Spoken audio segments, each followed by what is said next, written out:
Maka Indonesia menyongsong 100 tahun ini 2045 ya, kita tunjukkan menuju masa keemasan dengan memperkuat eksistensi NKRI ini. Jangan sampai mudah terprovokasi oleh pihak tertentu. Very small group sebenarnya sih, hanya lantang suaranya, yang jelas akan mencoba mengadu domba, mungkin perbedaan agama lah, apalah, perbedaan mazhab. Jangan terprovokasi oleh itu semua, itu gombal semua itu. Mari kita perkuat ukhuwah watoniyah dan kita tunjukkan dengan bersama kita menangani COVID-19 ini.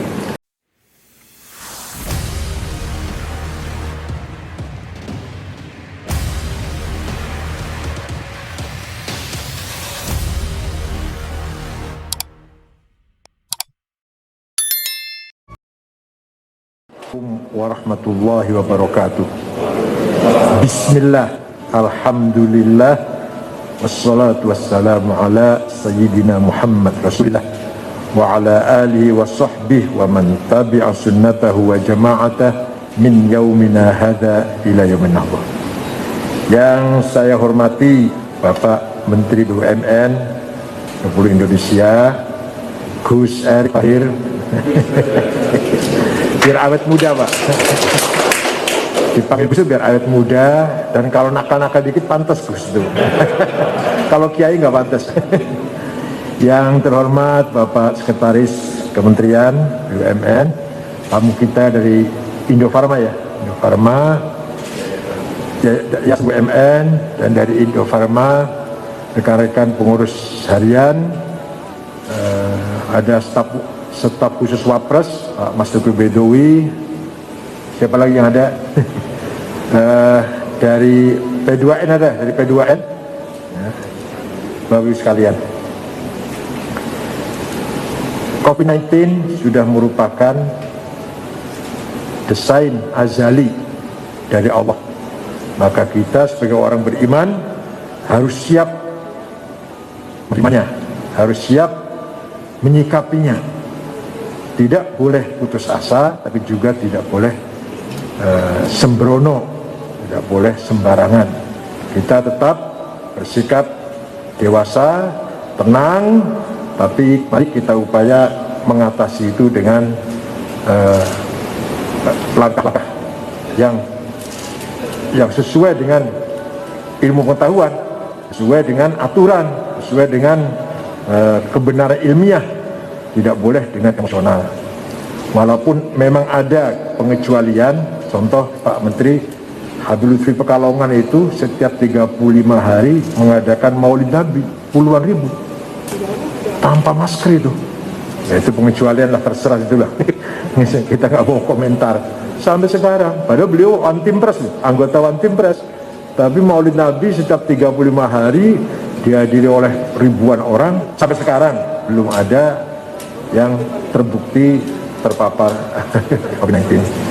Tapi bagaimanapun kita sebagai masyarakat umum, masyarakat mayoriti, maka kita harus peduli sama. Disinilah pentingnya kita pertama memperkuat mental kita.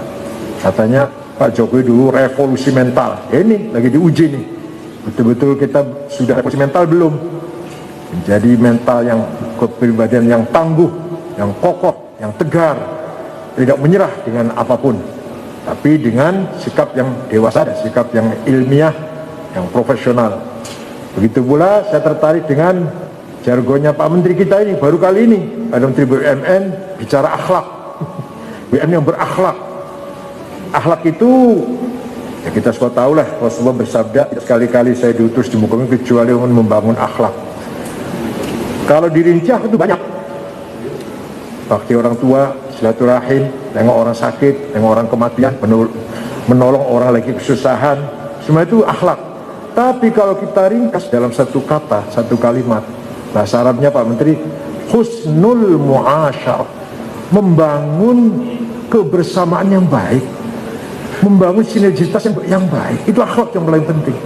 Bagaimana hubungan antara satu sama lain, baik pribadi maupun kelompok, kita bangun dengan baik. Alhamdulillah, itu namanya akhlakul karimah. Nabi itu diutus untuk itu.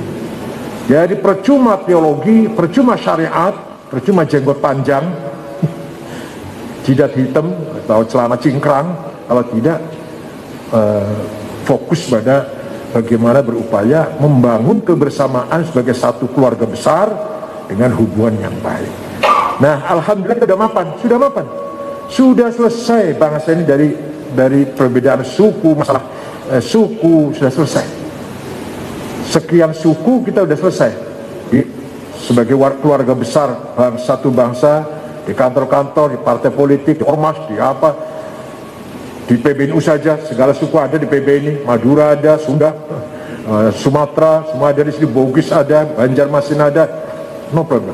Betapa rumitnya masalah suku ini di Timur Tengah. Di Timur Tengah belum selesai. Afghanistan hanya 7 suku, 100% Muslim. Irak masih masalah suku, masih dominan. Begitu pula Suriah. Jadi seorang tokoh politik, dia berhasil menjadi pemimpin, harus didukung oleh suku, gak cuma kalau hanya partai. Oleh karena itu mereka gagal dalam membangun kebersamaan. Teologinya benar, agama Islam benar, kita juga belajar dari sana.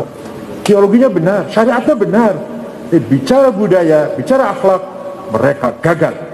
Contoh, kalau secara ambil kita satu persatu, dia pinter-pinter, high class, high level. Apalagi di Lebanon, waduh, semua pokoknya internasional lah. Dari Sunni, Rafiq Hariri, dari Syiah, Nabi Bere, ada Hussein Nasrullah, dari Druz, Wali Jumblat, Kamal Jumblat, Sabri Ja'ja', dari ada lagi Syiah satu lagi, Nabi Bere, selalu menjadi ketua parlemen seumur hidup rupanya. Walhasil Sunni, Syiah, Druz ada di Lebanon semuanya itu, Katolik, Kristen ada semuanya. Kalau kita lihat satu-satu pinter-pinter, tapi ketika membangun kebersamaan gagal. Perang saudara sejak tahun 75. Begitu pula Irak, begitu pula Suriah. Kalau kita lihat ulamanya nggak ada ulama Indonesia kan pinter kayak ulama Syria, nggak ada sudah. Tapi mereka gagal membangun kebersamaan. Kita alhamdulillah ya, walaupun ulamanya lumayan ngimami tahlil, lumayan untuk ngimami sholat, atau ceramahnya lumayan untuk dongeng-dongeng, ceramahnya nggak ilmiah banget, tapi kita sukses membangun kebersamaan. Nah, di sini kesempatan ini kita buktikan bahwa dengan pandemi ini kita semakin kokoh, semakin solid, semakin sinergi satu sama lain. Maka Indonesia menyongsong 100 tahun ini 2045 ya, kita tunjukkan menuju masa keemasan dengan memperkuat eksistensi NKRI ini. Jangan sampai mudah terprovokasi oleh pihak tertentu. Very small group sebenarnya sih, hanya lantang suaranya, yang jelas akan mencoba mengadu domba,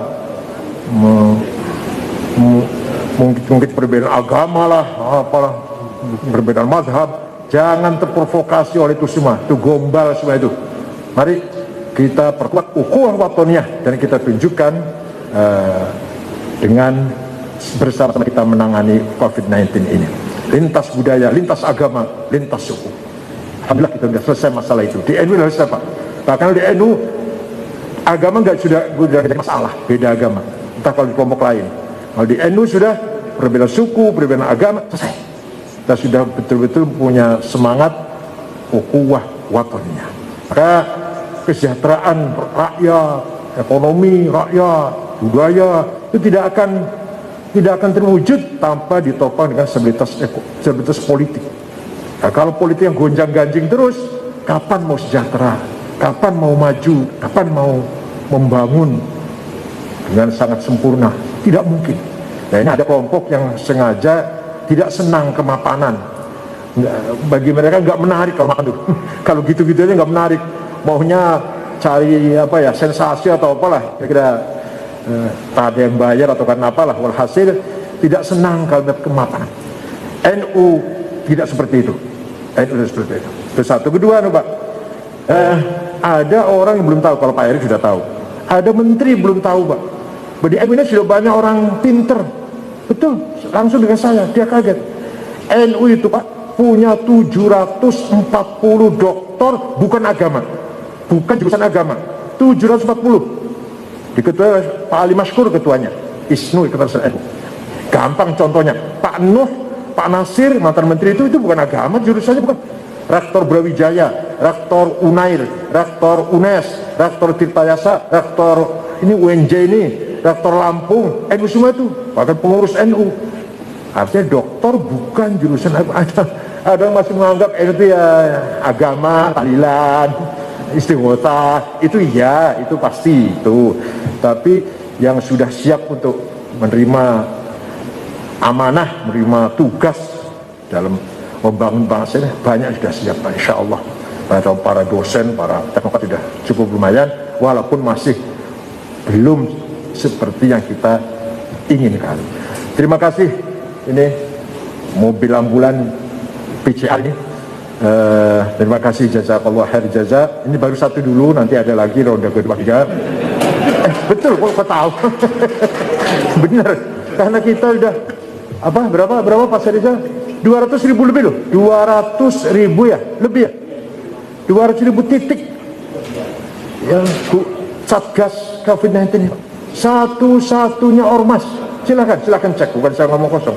Satu ormas yang peduli dengan COVID-19 yang maksimal, 200.000 lebih 220 berapa ribu titik Satgas. Itu ada Pak Ali Yusuf, ada Dr. Maki yang selalu turun ke bawah, bahkan ada korban ya, bukan tidak sampai meninggal sih, ada yang positif reaktif karena terlalu rajin. Hasil bisa kita syukuri, bisa kita banggakan, dan layak kalau mendapatkan mobil PCR, sangat layak sekali. Nah, ini satu dulu, nanti ada lagi insya Allah. Mudah-mudahan Pak Menteri kita yang baru saja keliling dari Inggris juga ya Pak, UK kemana-mana demi vaksin, demi segera munculkan vaksin ini. Ya Allah, mudah-mudahan diberi kekuatan oleh Allah Pak Erick ini. Sebab kalau nyuntik orang Indonesia, satu orang dua ya Pak, dua, berarti 400 juta malah. Itu kalau satu hari 1 juta orang yang disuntik, butuh waktu 1,5 tahun. Nyuntik itu 1,5 tahun. Itu kalau 1 juta sehari, yang mudah-mudahan bisa lebih malah. Nah, kalau kurang dari 1 juta, berapa tahun itu selesainya? Kalau 1 juta sehari orang disuntik, berarti membutuhkan 1,5 tahun baru selesai. Kita ini disuntik semuanya, diinjeksi semua. Mudah-mudahan ke depan lebih baik. Allah mengangkat segala taun, wabak, penyakit yang sangat mengancam ini. Mudah-mudahan rahmatullahi wasi'ah, rahmat Tuhan sangat luas. Jadi uji seperti ini kita harus sabar dan harus bisa menghadapi kenyataan. Terima kasih tadi, terima kasih kedatangannya. 2 kali sudah ke kantor PBNU ini. Syukron wa dumtum fil khair wal barakatuh najah, dan sekali ke pesantren At-Taqafah. Bila perlu kita kasih kartanu ya, bila perlu ya. Ada gunanya enggak kira-kira? Syukron wa dumtum fil khair wal barakatuh wan najah. Wassalamualaikum warahmatullahi wabarakatuh.